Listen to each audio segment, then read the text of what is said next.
Hey guys, welcome to yet another video, and in this video we'll be going to talk about the differences between Claude Code and Gemini CLI. So we have our Claude CLI versus the Gemini CLI, and we will be comparing both of them about their features, which one excels at what, and how to utilize the best out of both of them. So for both of these to work, we have got our premium plans. The same one is for the Claude, where we'll be using the Opus 4.7 model with 1 million contacts. And for the Gemini CLI, we have our Google Gemini Code Assist with Google One AI Pro. So now, without further ado, let's compare between the Gemini 3 and the Opus 4.7 of Claude by Anthropic.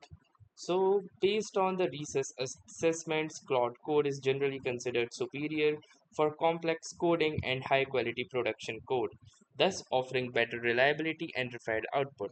While Gemini CLI is better for rapid prototyping, large context tasks, and free usage, with also a 1 million token context window. So, Claude Code offers faster completion times for complex tasks, whereas Gemini excels in cost efficiency. So if you talk about the Gemini CLI first, the context window is massive with 1 million tokens enabling analysis of entire repositories. This is also true with the Claude Code, which also now comes with the 1 million context, but for that you need to have a max plan or a pro plan. Whereas for Gemini CLI, you can get these within a fraction of a cost. Now, while we are talking about cost, the Gemini CLI is highly competitive with 1000 free requests per day via Gemini 2.0 Flash for individual accounts, which is not the case for Claude CLI. As in Claude CLI, you cannot even access this if you do not have a pro plan. So the Gemini CLI is best for rapid prototyping, exploratory work, and large-scale multi-file analysis, and the speed is very fast for scripting, though it may require manual corrections on edge cases. Now, talking about the Claude Code, the context window used to be 200,000 tokens, but with these plans, it has been upgraded to 1 billion context tokens. The code quality is much cleaner, more idiomatic code, thus superior for complex refactoring. It is best for high quality production code and complex reasoning tasks. It is also more robust error handling for full stack and front end issues. So now, moving on to the key takeaways, we will be giving them some simple prompt and see which one creates what. So we can create any simple web page or maybe any simple HTML file. So let's create a simple game and test out which one is better. Create a simple Tetris game in a single file. You can use the language of your choice. So you can see it is a very simple prompt and a very basic rudimentary prompt. Let's see how they all perform with this simple prompt, as this is just for a demonstration purpose. Now I'm gonna paste the same line here, and we're gonna both monitor both of them and see which one produces it first and which one does a better job. I'm going to click onto this allow for this session so it does not ask me again, whereas Claude has not asked me anything as of right now. That is because I might have already given it a lot of permissions beforehand. So here in the Claude you can see the time this particular response is taking, the tokens, and also the thought timing, whereas in the Gemini you can see that it has entered the plan mode for designing a single Tetris file, and after switching in the plan mode, it is implementing a plan. So it is drafting an implementation plan for the single file Tetris game. So here you can see that it has proposed this particular plan, and similarly for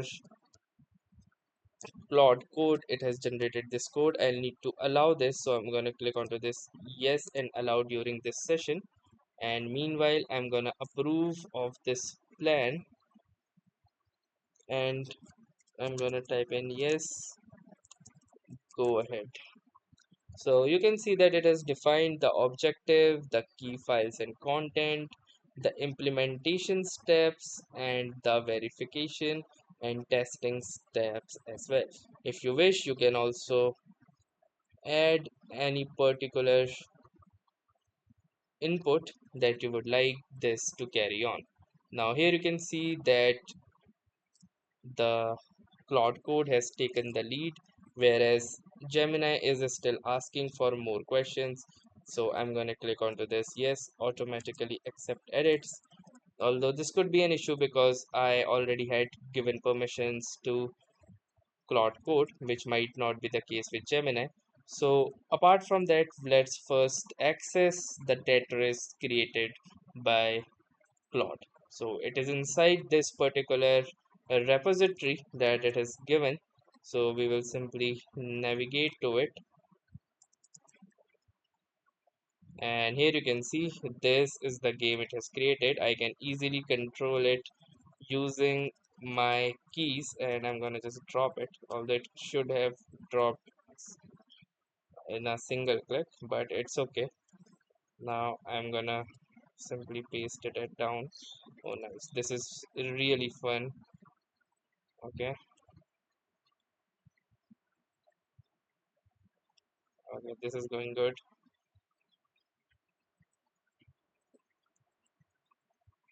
Okay, so these are of different colors. Only if the color match it's going to remove that particular row.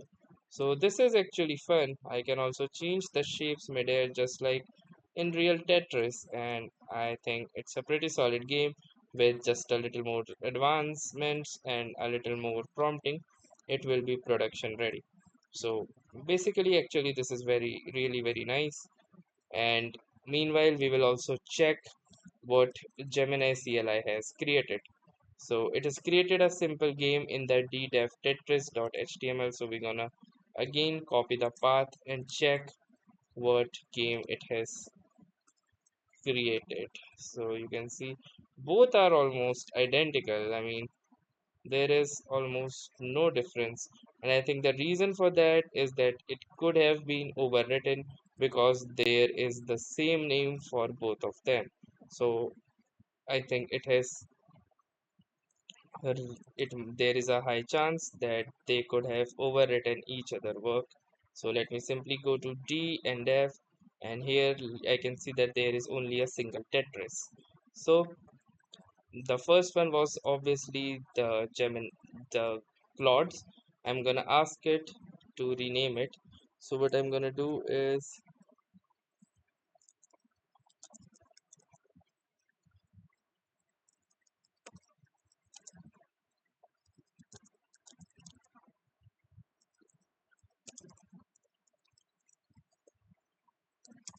so I have typed in the prompt, and similarly I'm gonna do for Claude as well.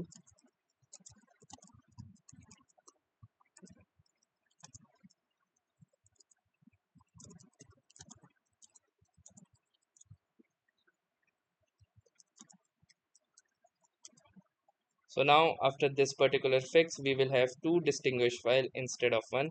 So this is a edge case that we did discover, that if both of them are using the similar task, there is a high chance that they will rename it to the same thing. And now you can see that it has renamed it to Gemini Tetris.html.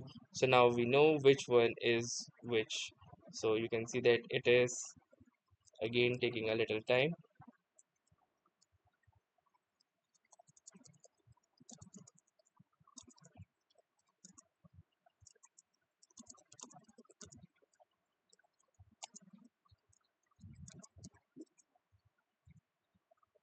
Okay, so now this is the Claude Tetris that we can access from here. So this was actually the Tetris created by Claude, and the earlier one that we saw was by Gemini. So you can see Claude has also a fun way, but there is a little bit issue that I found was that I cannot drag it past this particular edge. So the edges are not actually defined correctly because I cannot move it past here, and also the scores are like updating really fast. And it is a little bit fun to play, but not actually much refined. The Gemini one was better, surprisingly, in this particular test. Whereas let me check if Gemini has also done its task, and here you can see that Gemini has done its task, and this is the Gemini test trace, and this one looks even more improved. And here you can also see that the corners are also blending in perfectly, but its score system is much more strict, and it will only score once I completely break a particular line. So this was the comparison between two of these CLIs, that is the Claude Code and the Gemini CLI. So the key takeaways of this particular video was that Claude Code displays step-by-step action and is generally seen as more readable in terminal environments. Both integrate into terminal workflows like VS Code or Cursor, but Claude Code is optimized for Mac OSs. Well, so you can use Claude Code for coding precision and Gemini CLI when you need a cost-effective high-context agent. So that was all for this tutorial. Thanks for watching and have a nice day.